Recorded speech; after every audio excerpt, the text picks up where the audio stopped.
Live from downtown Detroit, home of WDIV and Click on Detroit, Local 4 News starts now. The rising gas prices showing no signs of slowing.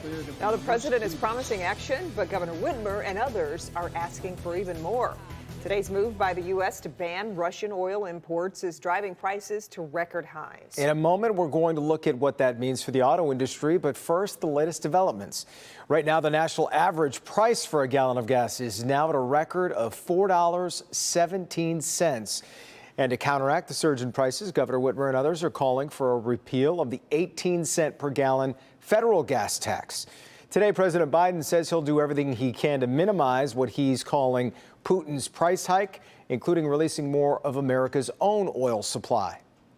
Today, we remain united. We remain united in our purpose to keep pressure mounting on Putin and his war machine. This is a step that we're taking to inflict further pain on Putin, but there will be cost as well here in the United States. I'm going to do everything I can to minimize Putin's price hike here at home. And when gas prices spike, we here in Detroit feel the ripple effects because the domestic three sell primarily trucks and SUVs. Of course. So what are we looking at now? Looking forward to truck sales. For some answers, we turn to Local 4 business editor Rod Maloney in Southfield. It hasn't taken long to figure out it costs a lot more to drive these days. In fact, Cox Automotive is saying that if you're driving a pickup truck or even a large SUV, you're probably spending $100 more a month. But when we consider the old rules about high gasoline prices and low truck sales having a major impact on us, turns out that's not the case so far. They offloaded new vehicles at Glassman, Hyundai, Kia, Mitsubishi today. These small cars all of a sudden looking better to the high gas mileage consumer. Yet owner George Glassman says the industry is in a uniquely historic spot. Demand is through the roof on all vehicles, keeping used and new vehicle prices sky high, along with demand. His inventory a small fraction of what he'd normally have. I don't think you're going to see a tremendous change in what we've got now just because supply and demand is as tight as it is. And while President Biden decided to forego Russian crude, Tradition energy analyst Gary Cummings sees the prohibition against crude oil from Russia shouldn't have a huge impact on our supply. Because we do have other places to buy, and Russia only supplies about 10% of what we use daily. It's a great gesture. We don't necessarily think it will do much to further increase oil prices or gasoline prices at the pump here in the U.S. Maybe a few pennies. So things might seem stable for now, but this will have a cascading effect down the line. Diesel is now nearing $5 a gallon, and the trucking companies delivering our goods will soon tack on fuel surcharges, says oil price information services analyst Denton Sinclagrama. Whether it's gasoline, diesel, eggs, bread, Air Jordans, you mention it, you name it, the prices are going up. Which means inevitably trouble on the horizon. I think we're staring down the barrel of a recession. Which is clearly a sobering assessment, and there isn't much the White House can do. Maybe they can cut the gasoline tax or even make a waiver so they don't have to make summertime blend. But even at that, gas prices are likely to remain right where they are. In Southfield, Rod Maloney, Local 4. Okay, Rod, and that import ban comes as the war continues to escalate in Ukraine. At least 21 civilians, including 2 children, were killed in a Russian airstrike in the Ukrainian city of Sumy. A planned evacuation route to get people out of that city opened today. The UN estimates at least 2 million people have already left Ukraine since the beginning of the invasion. Also today, McDonald's announced it would temporarily close all 850 locations in Russia. Congress tonight passing a $107 billion plan to overhaul the U.S. Postal Service. The reform has been years in the making and comes after widespread complaints about mail service during the pandemic. Our Pamela Osborne joining us live to break it all down for us. Hey, Pam. Hi, so there are a couple of key parts to this reform bill that are going to keep the mail being delivered 6 days a week. There's also another bonus in there for consumers, and that is the Postal Service will now be required to post a dashboard so that everyone can have a look at local and national delivery times. It's quite the contrast from where we were a couple of years or even months ago when people weren't getting the things they needed delivered in a timely fashion. Here's how Senator Senator Gary Peters' bipartisan bill managed to get it all done. Retired postal employees will now have to enroll in Medicare when they are eligible, and the Postal Service will not have to cover health care costs for employees decades in advance, which is what they were doing before. So if you're wondering what any of that has to do with you, it's this. Those changes amount to savings in the number of $50 billion over the next decade, which will help keep the service up and running while keeping you connected. By passing the Postal Service Reform Act, we can ensure the Postal Service is able to provide reliable service to families and small businesses, veterans, seniors, and rural communities who rely on this essential service each and every day.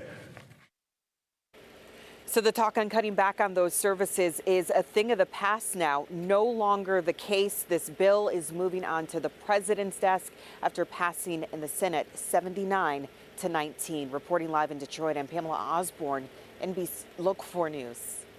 All right, Pamela. A manhunt is underway along the Detroit-Hamtramck border for a man accused of shooting and killing his sister. Detroit police are searching for Nashwan Ali.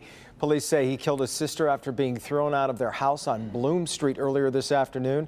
If you see him, you should not approach him, as police consider him armed and dangerous. Instead, you're asked to call Crime Stoppers at 1-800-SPEAK-UP or 911. Opening statements begin tomorrow in the trial of 4 men charged with plotting to kidnap Governor Gretchen Whitmer. Just hours ago, 11 women and 7 men were selected to decide the case against Adam Fox, Brandon Caserta, Barry Croft, and Daniel Harris. They're accused of plotting against the governor over her stay-at-home policies and COVID restrictions back in 2020. Defense attorneys say the group of men were entrapped by the FBI. 2 other men who pleaded guilty will now testify for the government. The first January 6th defendant to go to trial is found guilty on all counts. Prosecutors say Guy Reffitt attempted to storm the U.S. Capitol while armed with a gun and zip ties. He faced 5 charges, including obstruction of Congress and justice. Jurors started their deliberations this morning after a trial that took about a week. Reffitt faces a maximum of 60 years in prison. His sentencing is set for June 8th. Now to some encouraging news tonight for many Michigan drivers. Those promised auto insurance refund checks are going to be in your mailbox very soon. Consumer investigator Hank Winchester is in with how much you're set to get and when. This money is on its way. We're talking about $400, and the first payments are going out this week. So here's everything you need to know. This is great news for thousands of Michiganders. We're talking about $400 auto insurance refund checks that are being mailed out now. And those checks will start hitting mailboxes as early as this week. So look in your mailbox. I know lots of us carry in those stacks and sometimes they go right into the garbage. Look carefully because your check could be arriving as soon as this week. Eligible drivers don't have to do much to receive this refund. In fact, all you really need to do is make sure your insurance company has your latest address and banking information to help facilitate the delivery of that money. $400 is a lot of money, and it's going to be a very positive thing for many people in the state.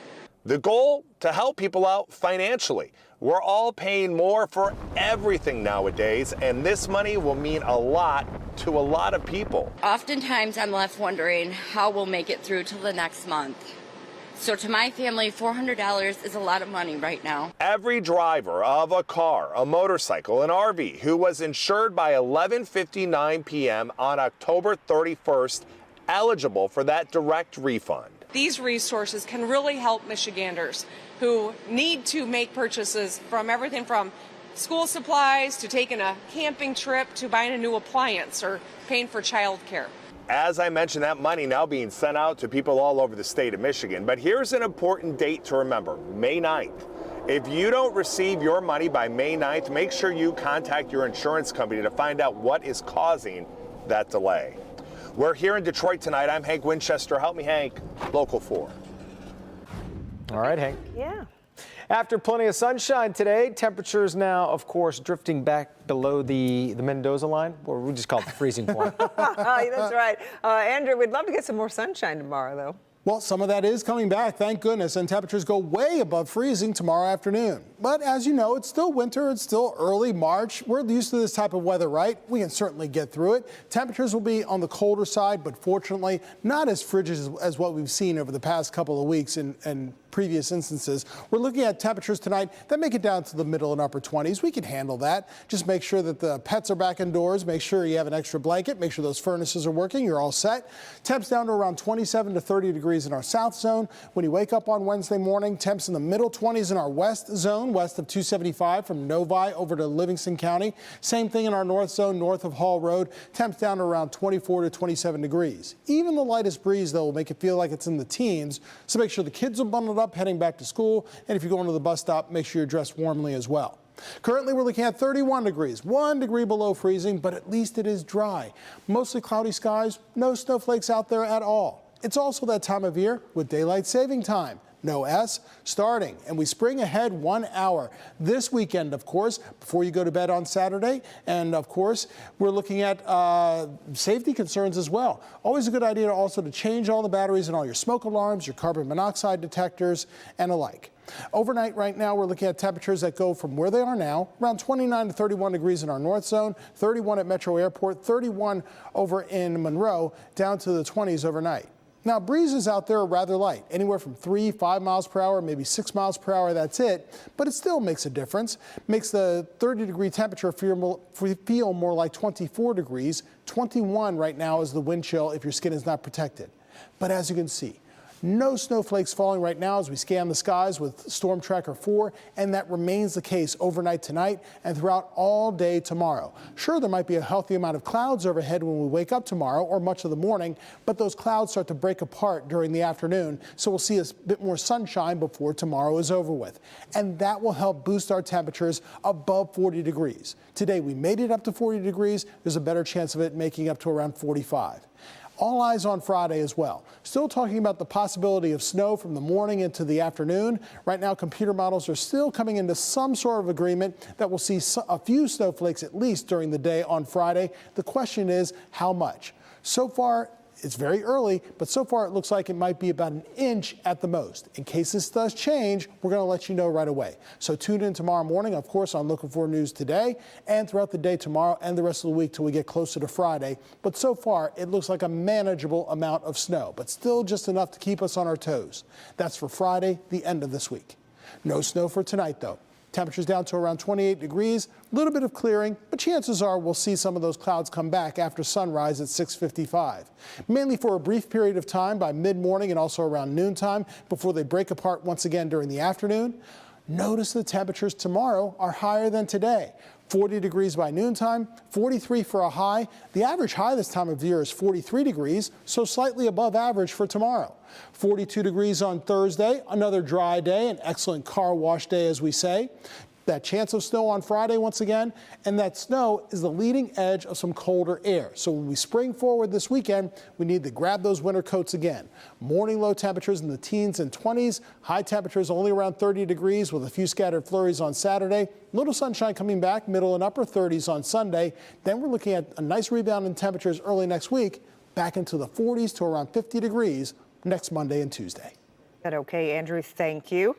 Tonight, City of Detroit announcing a new incentive to keep police officers on the force. The city will now pay a $2,000 bonus to every sworn police officer and a $1,000 bonus to police assistants.